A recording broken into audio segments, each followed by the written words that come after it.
They said it was just another violation. A few inches off the boundary, they claimed. But when I saw the bulldozer roll up my cousin's driveway, when I heard the walls crash down, I knew something was off. Because what the HOA didn't know was that my cousin wasn't just any homeowner. He was a man you don't cross. A man trained to fight wars. And this time, the battlefield was his front yard. Hey everyone, welcome back to HOA Stories. I'm Mike, born and raised in a quiet suburban neighborhood, where the lawns are perfect, the smiles are fake, and the HOA runs everything like a kingdom. But what happened to my cousin was beyond anything I've ever seen. If you've ever dealt with power-hungry HOA board members, or you just hate people who think they own the neighborhood, then make sure you subscribe right now. Because here, we fight back with stories they wish you'd never hear. And if you're watching this, comment BOHOA below. Let's see how many of us stand against them. Now grab your coffee. Because this one gets crazy. It was a Monday morning. The kind where everything feels normal. Birds chirping. Sprinklers clicking on lawns.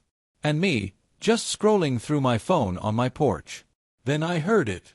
A sound that didn't belong in suburbia.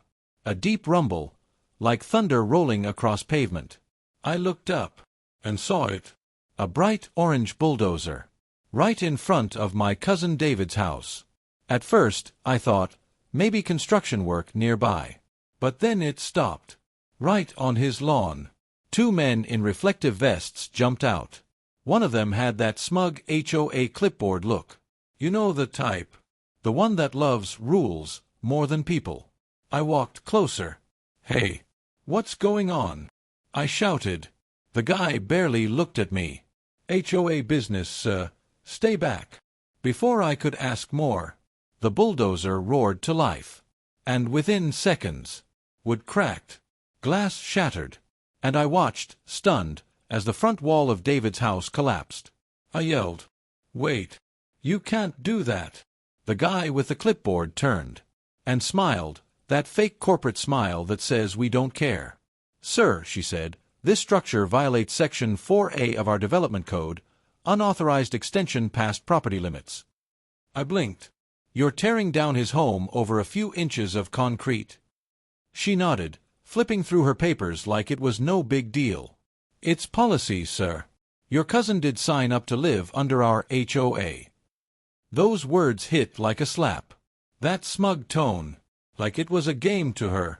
By then, a few neighbors came out. Phones in hand, recording everything. Nobody helped. They just whispered. Like watching someone's life fall apart was entertainment. And I'll never forget the look on David's face. He wasn't shouting. He wasn't crying. He just stood there, frozen, hand on his chin, like a man trying to hold in every ounce of rage. You see, David's not just anyone. He served overseas, did 3 tours, earned medals most people can't even pronounce. But when he came back, all he wanted was peace. A simple home, a small lawn, a quiet street. He'd told me once, "Mike, this time, I just want to build something that lasts." And now, that something was a pile of broken wood. The bulldozer stopped. Silence, except for a bird chirping like nothing happened. The HOA woman walked over, handed David a paper, and said, "You can contact the board if you wish to appeal this." Appeal. The word hung in the air like poison. David took the paper, didn't even look at it, then looked at me. His eyes, calm, but terrifyingly calm. He said just one thing. "They messed with the wrong house." That's when I realized. This wasn't over. Not even close. That night, we sat on my porch. He didn't talk much. Just stared into the distance. Then quietly said, "Mike, you ever seen a war fought without guns?" I didn't answer. Because I could tell. Whatever he was planning, it wasn't about revenge. It was about justice. And trust me, when a man like David says that, the HOA better start praying. What would you do if your HOA destroyed your home like this? Would you fight back, or walk away? That night, David didn't sleep. He stayed on my porch, silent, still wearing the same gray shirt covered in dust. Every once in a while, he'd pull that crumpled HOA notice from his pocket and stare at it like it was some kind of enemy map. Around midnight, I finally said, "Man, maybe you should talk to a lawyer or something." He didn't even look at me, just whispered, "Lawyers don't win against people like this. They hide behind rules." Then he smiled. That calm, dangerous smile I hadn't seen since he came back from service. That's when I knew. He wasn't planning to appeal. He was planning something bigger. Next morning, before the sun came up, I heard his truck start. When I stepped outside, he was already loading boxes into the bed, labeled documents, HOA, and blueprints. "Where are you going?" asked. He said, "The county office. I need to see what they really built this HOA on." He drove off before I could say anything. By noon, I got a text from him. "You won't believe this. Come over." When I got there, he had papers spread all over his kitchen table. Maps, meeting notes, property codes, and a cup of coffee that looked untouched for hours. He pointed to one line in a thick binder. "Read this," he said. I leaned closer. All development within Pine Creek Estates was approved under temporary permit status. I blinked. Temporary? But this neighborhood's been here for 15 years. He nodded. "That's the thing. The HOA never renewed their legal authority. Technically, they're not even real anymore." I felt my jaw drop. "You're kidding." He smiled again, that same cold, quiet smile. "Nope. Every fine, every letter, every demolition, all of it illegal." For the next few days, he became obsessed. He printed everything. Emails, meeting records, even the HOA president's Facebook posts. He was building a case. Not the kind you file in court, but the kind that destroys reputations. I'd see him outside sometimes, taking photos of HOA trucks, recording board members talking to contractors. He wasn't shouting or protesting. He was watching and documenting everything. One afternoon, I saw him talking to our neighbor, Mrs. Lang, the one who always wore oversized sunglasses and knew everyone's business. She handed him a flash drive and whispered something. When I asked what that was about, he said, "Evidence. They've been using HOA funds to build private extensions on their homes." I couldn't believe it. "These people tore down your house, and they're stealing HOA money?" He nodded. "That's why they did it so fast. They needed my property cleared before their new community center construction started. But now, I've got proof." That night, he called me over again. He had everything organized in folders labeled fraud, illegal permits, and personal connections. On the top of the stack, he'd taped a single picture. The HOA president, standing in front of a newly built deck behind her home, paid for with HOA funds. He looked at me and said, "Mike, when I was in the military, we had a rule, never strike first, but always finish strong." He took a deep breath. "I'm not going to yell at them. I'm going to expose them." Over the next week, he started mailing anonymous letters to every homeowner in the neighborhood. Each one contained photocopies of documents showing how the HOA board had misused money, broken zoning laws, and bullied residents. No return address. No signature. Just the truth. The first few days, nothing. Then rumors started. Neighbors whispering at mailboxes. Board members meeting in driveways, looking nervous. And one morning, the HOA president herself, the woman with the orange helmet, showed up at my door. She wasn't smiling this time. "Where's your cousin?" she snapped. I shrugged. "No idea." "Why?" She held up one of the letters. "This kind of slander could get someone sued." I looked her dead in the eye and said, "Funny. That's what people say right before they get caught."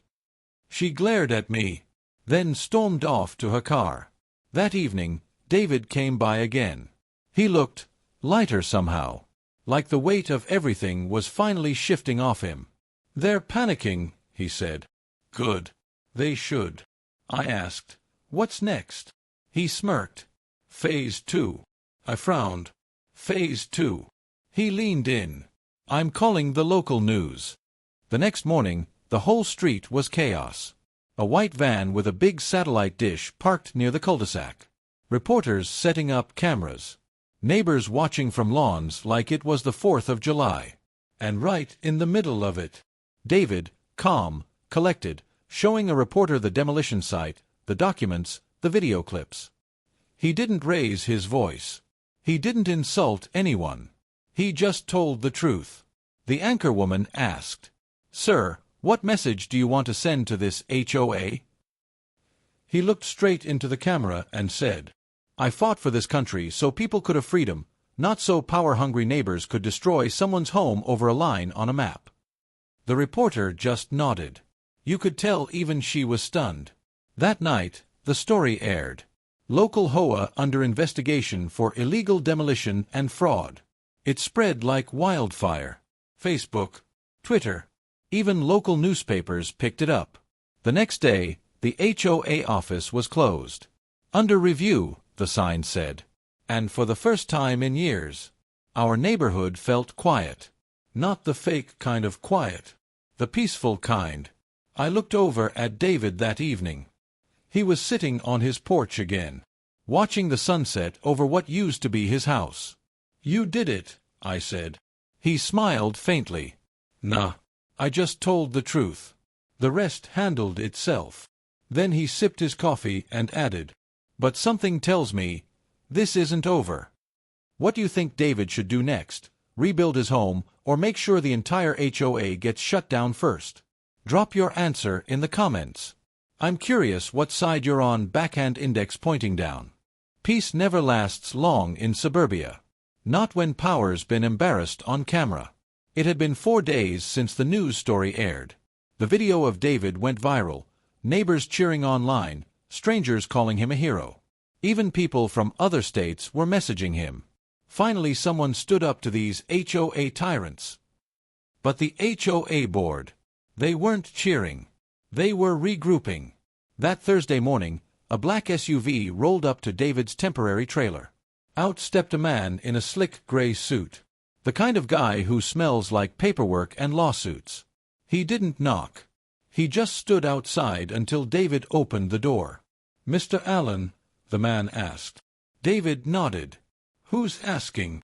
"I'm representing the Pine Creek Estates Homeowners Association. We're here to serve you this." He handed over a thick envelope. David tore it open, scanned the first page, and laughed. "They're suing me for defamation?" The lawyer didn't even flinch. "The board claims your accusations damaged their reputation. They're seeking restitution and removal of your online content."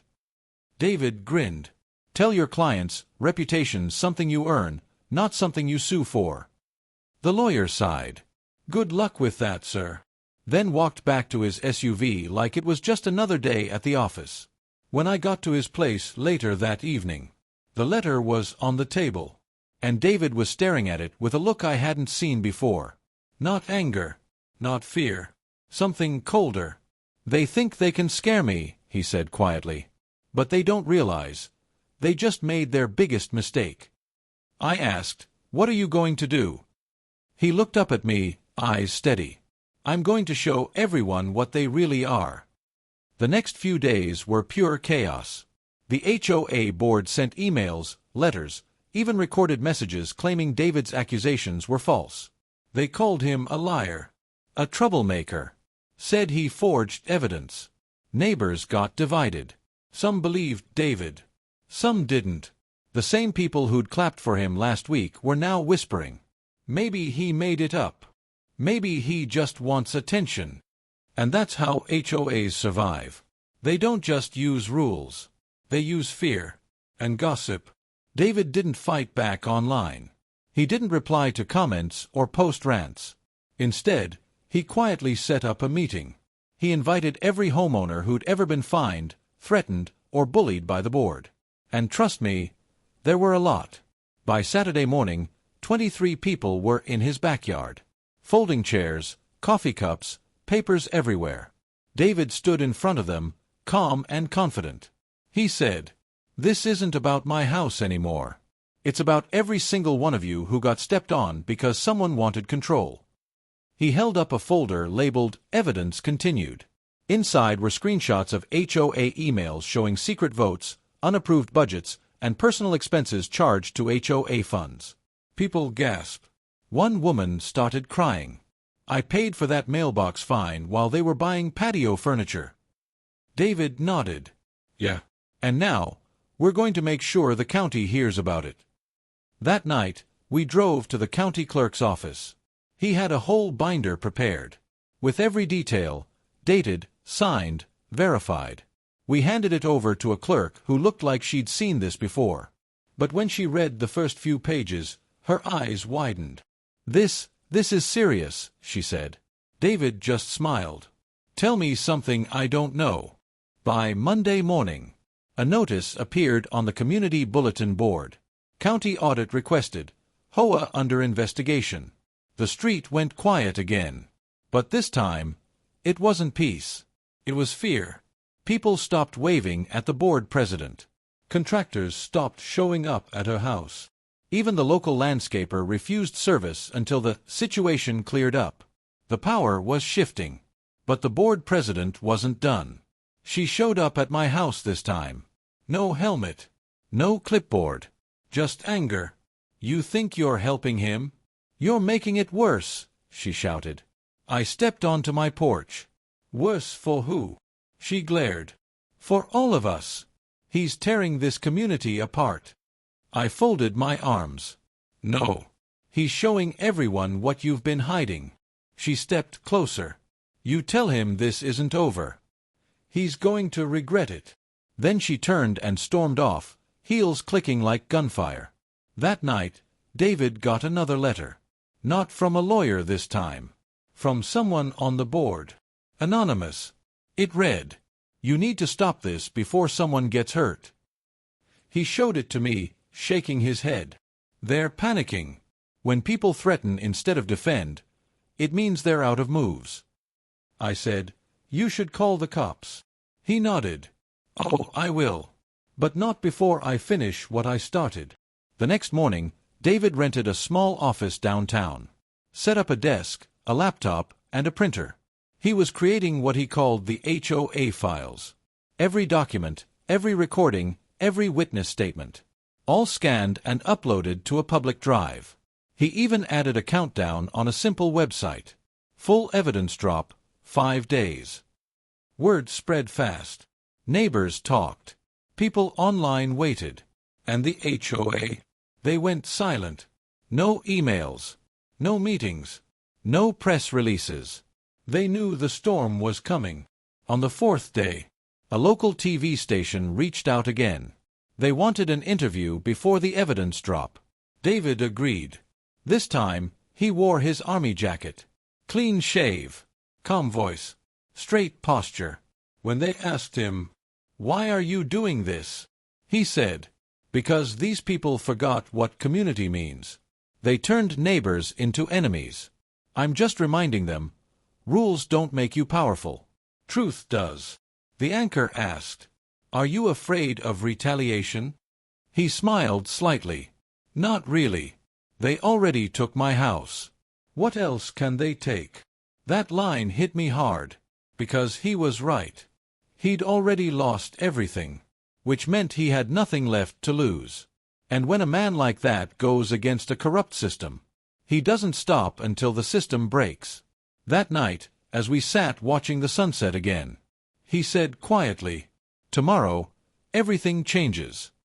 I asked, "You really think they'll give up?" He looked at me, eyes steady.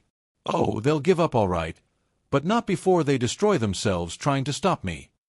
If you were in David's place, would you release the HOA files publicly or wait until the investigation finishes? Tell me what you'd do if your whole neighborhood was watching backhand index pointing down. The countdown hit 0, and the internet exploded. David's website, the HOA files, went live at exactly 9 a.m. I sat beside him in that tiny rented office, watching the numbers climb. 200 views. Then 2,000. Then 50,000 before lunch.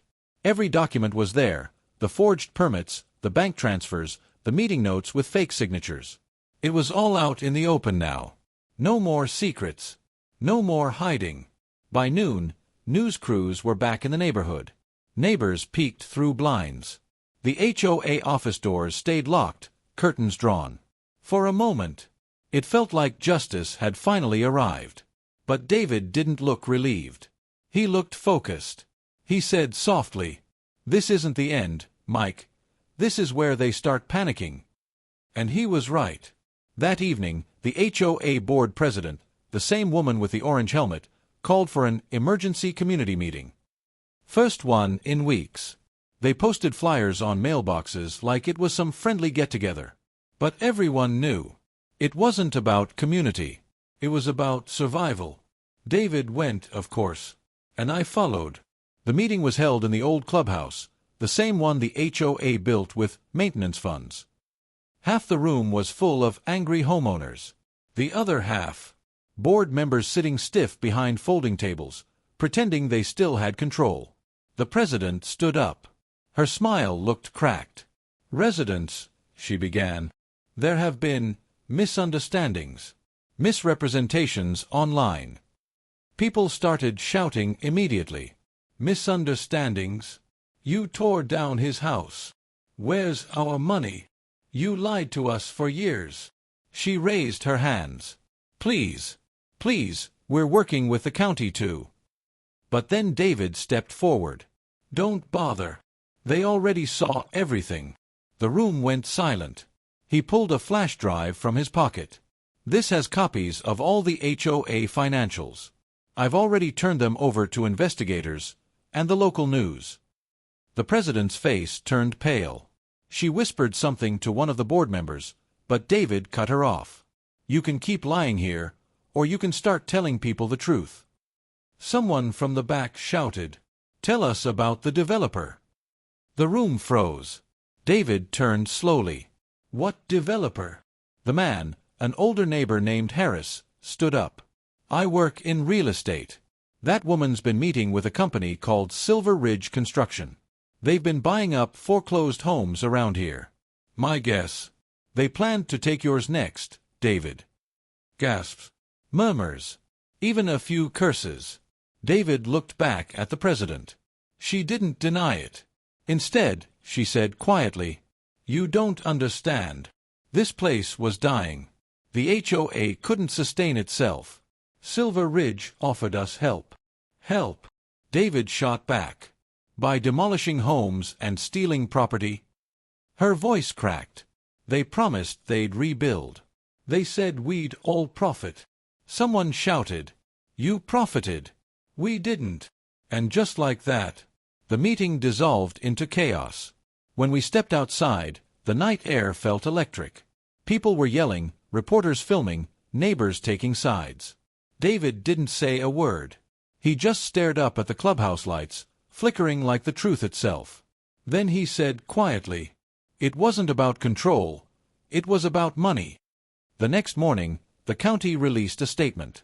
The Pine Creek Estates HOA is under full financial audit. All board activities are temporarily suspended. Social media lost it. David's name was everywhere. Some called him a hero. Others called him reckless. But he didn't care. He started rebuilding his home, piece by piece, with help from volunteers in the neighborhood. The same people who once avoided him were now hammering nails, painting walls, cutting wood. It felt different, like the neighborhood was finally his again. But then came the email. It arrived late that night. No sender name. Just a subject line, "You went too far." Inside was a single picture, the Silver Ridge logo, stamped on blueprints of his demolished home. And under it, a line typed in all caps. "You're standing on our future project." David read it 3 times. Then looked at me. "They're not done." The next day, he went straight to the county office again. We asked to see every permit Silver Ridge ever filed. Most were clean. Except one. A plan labeled HOA Redevelopment Zone B, submitted 6 months before David's demolition. Guess what lot number was printed right on top? Number 47, David Allen. He leaned back, eyes narrowing. They planned it from the start. My house was step 1. That night, I couldn't sleep. I kept thinking, how deep did this go? Was the HOA just a puppet? When I called David in the morning, he was already ahead of me. I traced the company, he said. They're owned by a former city councilman, the same guy who approved the original HOA permits 15 years ago. I didn't even know what to say. It all fit. The power. The money. The demolition. This wasn't just corruption. It was a blueprint for stealing land, one house at a time. David wasn't angry anymore. He was calm. Too calm. He said, "Mike, I've fought men with guns. This is worse. They hide behind paper and smiles." He paused. "I'm not letting them get away with it." That afternoon, we drove to a news station downtown. He handed them the new documents, the email, the blueprints. The reporter looked stunned. "You realize this could expose a city-level scandal?" David just nodded. "Good. Let the city see what happens when you mess with the wrong soldier." That night, his phone wouldn't stop ringing. Calls from neighbors, reporters, even someone claiming to be from a federal housing agency. Everyone wanted a piece of the story. But when I saw David step outside under the porch light, I realized something. This wasn't about revenge anymore. It was about justice. Real justice. He looked out over the street, quiet for a long moment. Then he said, "They wanted a development zone. Fine. Let's develop something they can't control, the truth." The next morning, the story hit national news. Headlines everywhere. Local HOA tied to corrupt land deal. Whistleblower veteran exposes suburban scandal. The HOA board vanished. Phones disconnected. Emails bounced back. But the developer, still silent, still watching. And something told me, they weren't done yet. If you discovered your HOA was secretly working with developers to take your home, what would you do? Would you fight like David, or walk away before it gets dangerous? Tell me below, backhand index pointing down.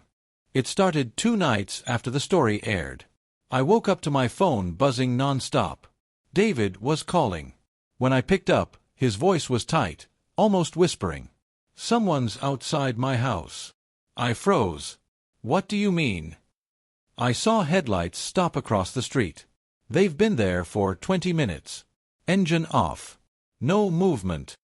I told him to call the police. He said he already did. They came, looked around, said it was nothing. But when they left, the car was still there. Then he said something that chilled me. "Mike, they know where I live again." The next morning, I drove over. The car was gone, but there were fresh tire tracks in the mud near his yard. Weirdly close. Too close. David stood at the window, arms crossed, watching me approach. He looked different, sharper, more alert. Like a man expecting something to happen. He said quietly, "This is what they do before they make a move. They scare you." The news kept digging into the story. Every day, a new headline. More proof. More people talking. But then, just as fast, everything slowed down. Articles disappeared. Posts were deleted. Even videos that had gone viral suddenly went unavailable. David noticed first. "They're pulling it down," he said. "Someone's cleaning the internet." He wasn't wrong. We checked. The network hosting his site had received a legal complaint from a law firm representing Silver Ridge Construction. They claimed David's documents were forged. The hosting company took his site offline within hours. David didn't panic. He laughed. That low, sarcastic laugh I'd come to recognize. "That's how you know you're winning," he said. "When they stop arguing and start erasing." He started a backup site immediately, on a foreign server this time. He wasn't going to let them silence him. But I could tell he was tired. He hadn't slept much. Neither had I. Every night, there were new sounds, tires crunching gravel, footsteps near the porch, even a drone once, hovering for a few seconds before vanishing into the dark. Then, one morning, he found something strange in his mailbox. No envelope. Just a folded piece of paper. It said, "You won't win." And taped to it was a picture, his rebuilt house, taken from across the street. Same angle as before. Same intimidation. He handed it to me without saying a word. I asked, "You think it's them?" He nodded. "It's always them." Later that day, we went to the police again. They promised to increase patrols. But we both knew it wouldn't matter. You can't stop people like this with patrol cars. They have money, lawyers, influence. They can erase things without even showing up. Still, David wouldn't back down. He said, "If they want a war, I've fought worse ones." Over the next few days, the neighborhood began to change. People whispered when we passed. Some avoided eye contact. Others quietly slipped notes under David's door. "Thank you, we're with you, be careful." The HOA signs were gone now. The board members had resigned. But somehow, their power still lingered, like smoke after a fire. Silver Ridge construction trucks began appearing in nearby lots. Always during early mornings or late evenings. They'd measure land, take photos, then disappear again. It felt like they were circling him. One evening, I found David sitting on his porch steps, staring at the dirt. His old foundation. The spot where everything started. He said softly, "They tore it down thinking I'd walk away. But this ground, is all I've got left." He looked at me. "I built my house twice. I can build my story 100 times." I didn't know if it was bravery or exhaustion talking. Maybe both. But then he smiled, small, tired, real. "They'll never understand what it means to stand on your own land." That same night, something unexpected happened. A black SUV stopped near his house. A man stepped out, not a thug, not a cop, wearing a suit. He walked straight up the driveway, calm, confident. David met him halfway. I stayed behind, recording quietly from my phone. The man introduced himself. "Mr. Allen, my name's Pierce. I represent Silver Ridge Construction. We'd like to make a settlement offer." David crossed his arms. "I don't want your money." Pierce smiled slightly. "You misunderstand. We're offering you peace. Stop posting, stop talking, and you can keep your house. No lawsuits. No problems." David tilted his head. "What happens if I don't?" The man's smile faded. He looked at David for a long second and said, "Then you'll be dealing with problems you don't see coming." He turned and walked away. Just like that. David watched the SUV drive off. Then he looked at me and said quietly, "Now I know I'm right." The next morning, he went live again. Straight to camera. No fancy setup, just him, standing in front of his house. He told the world exactly what happened, the threats, the intimidation, the offer. He said, "They think fear can silence truth. But fear built this system. Truth will break it." The video blew up again, millions of views this time. And that's when something incredible happened. People started sending him stories. Homeowners from across the country. HOAs with missing funds. Developers using the same tactics.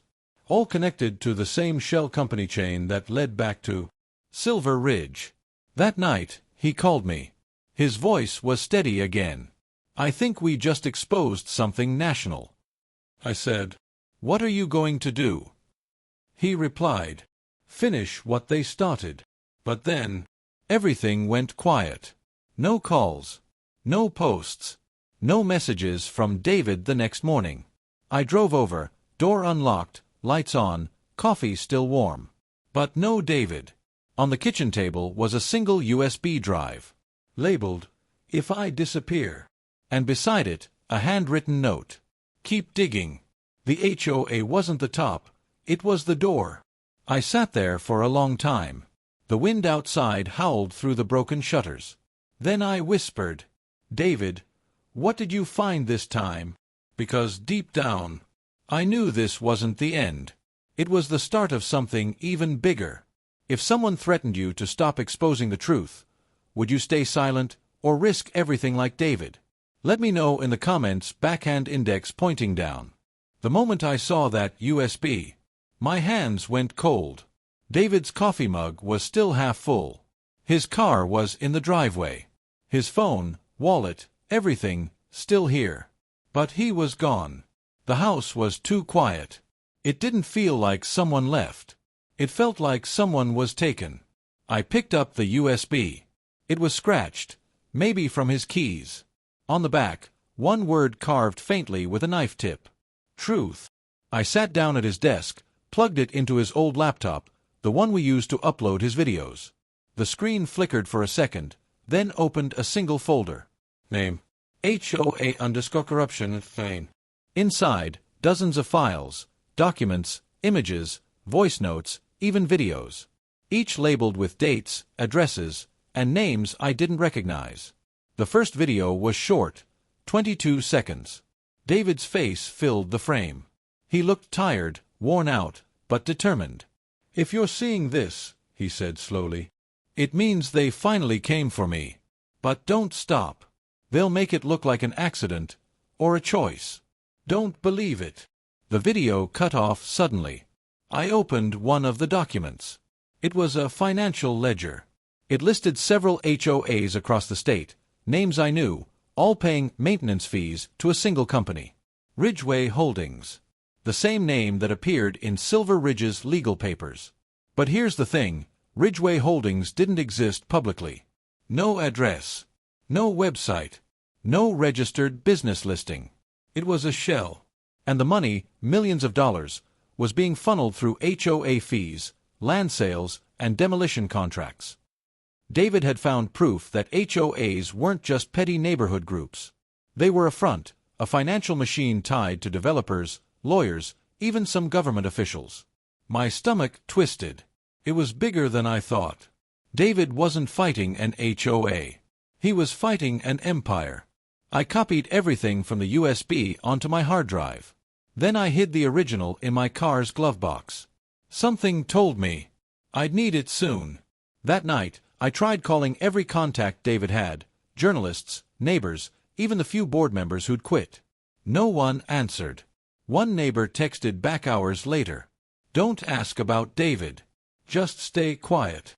The next morning, I went to the police. I showed them the USB. The officer at the front desk barely looked at it. "Sir, unless you have proof of a crime or a missing persons report, we can't investigate."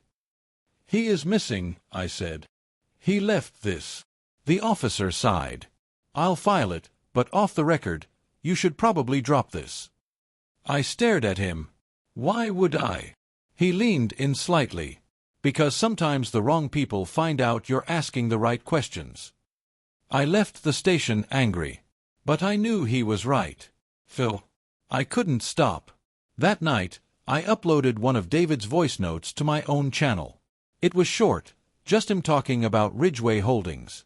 Within hours, it blew up. People started connecting dots, other homeowners, old HOA members, even a few whistleblowers. They sent me screenshots, contracts, leaked emails.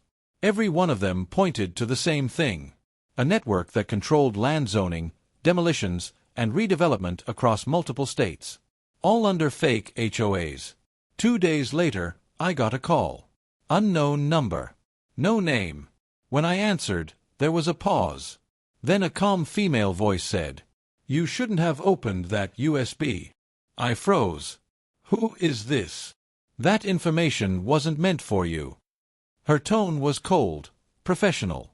"You have 24 hours to delete everything. Do the smart thing." Then she hung up. I didn't sleep that night.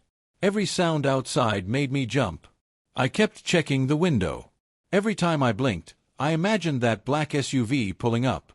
But I didn't delete anything. Instead, I encrypted the files and sent copies to 3 people I trusted. A journalist, a lawyer, and one of David's army friends. Just in case. The next morning, I went back to David's place. Still no sign of him. But someone had been there.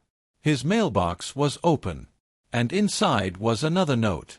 Same paper. Same black ink. Same eerie tone. Last warning. No name. No signature. Just that. I knew then this wasn't just about him anymore. They were watching me now too. I grabbed his old hard drives, packed up my laptop, and left town for a few days. Stayed in a cheap motel near the state line. From there, I started piecing everything together. The pattern was clear. Every HOA that had major redevelopment plans had one thing in common. They forced residents out first. Fines, violations, demolitions, all tactics to push people off valuable land cheaply. Then Silver Ridge or Ridgeway Holdings would swoop in, buy the land, and build luxury projects on top of what used to be neighborhoods. It wasn't mismanagement. It was organized displacement. One of the audio files was labeled meeting_record_3. It was grainy, recorded secretly. But I recognized a voice. Mr. Hanley, the former HOA president. He was saying, "Once the demolition permit's clear, we move on to Phase 2. The city already approved it under the Ridgeway file. No one's going to trace it back." Then another voice asked, "What about the Allen property?" Hanley replied, "Already handled. He won't be a problem anymore." The recording stopped. My throat tightened. Already handled. They meant David.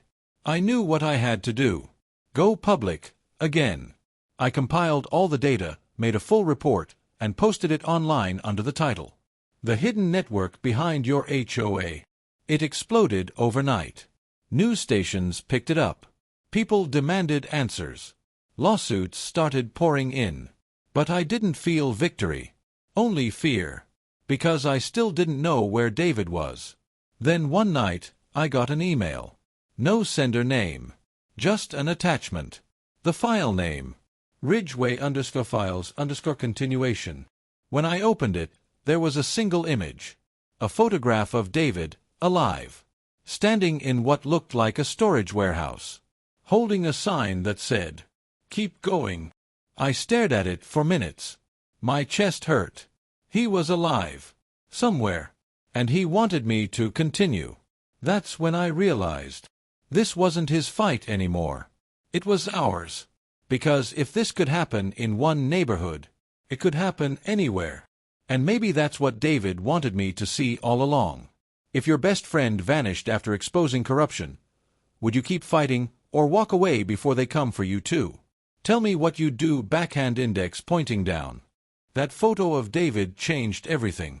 For weeks, I'd been chasing ghosts, searching files, replaying his old recordings, second-guessing everything. But that picture, it was proof he was alive. Somewhere. The photo's background gave me one clue. A red metal beam with faded letters painted across it. It said, RWS 12. I searched every record, every document. Finally, I found something, an abandoned Ridgeway storage unit, 12 miles outside the city. Unit 12. RWS 12. The next morning, I drove there. Fog hung low across the highway. The air smelled like dust and rain. When I arrived, the gate was chained. But the lock was new. Too new for an abandoned place. I parked down the road and climbed through a gap in the fence. The storage yard was huge, rows of rusted containers, broken lights flickering, silence heavy as stone. I moved slowly, counting the units. 10, 11, 12. Unit 12. The door was half open, padlock snapped. Someone had forced it, recently. I took a deep breath, and stepped inside. The first thing I saw was the camera.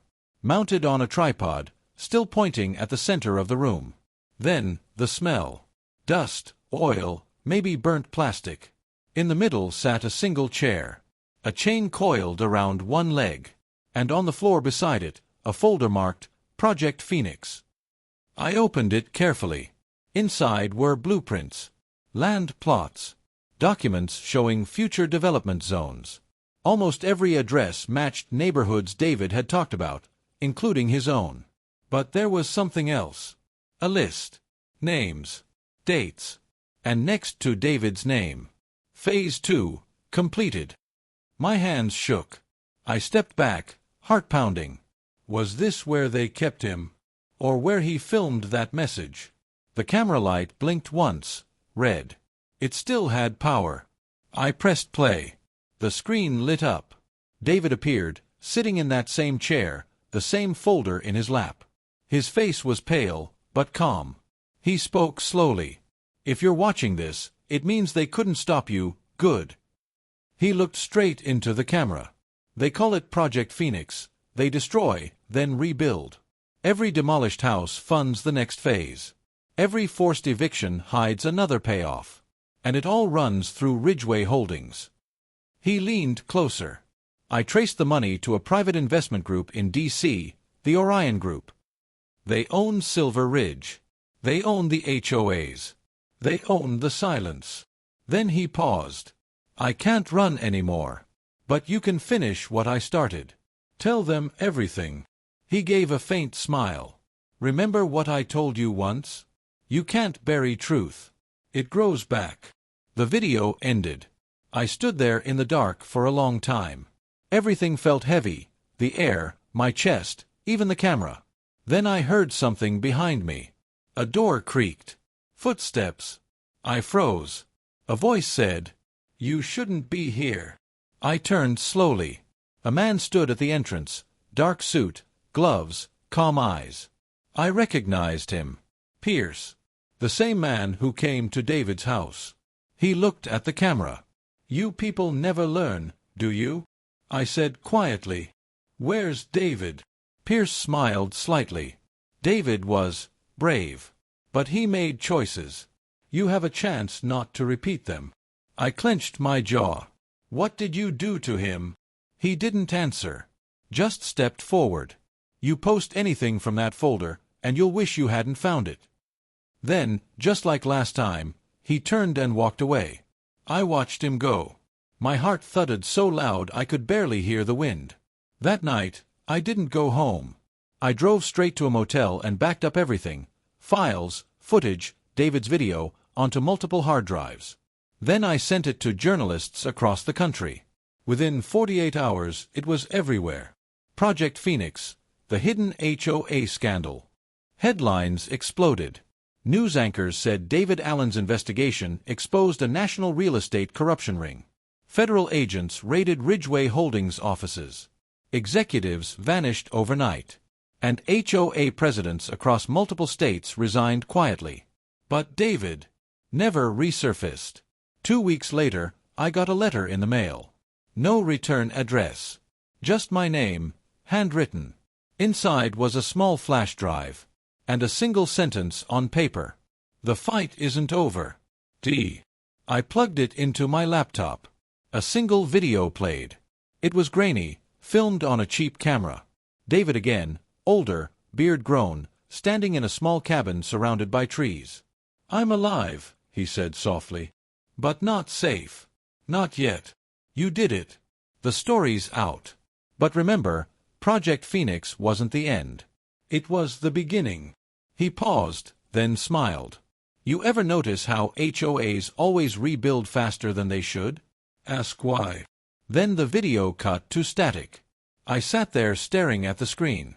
Outside, thunder rumbled far away. I realized this was bigger than both of us. It wasn't about one house, or one man.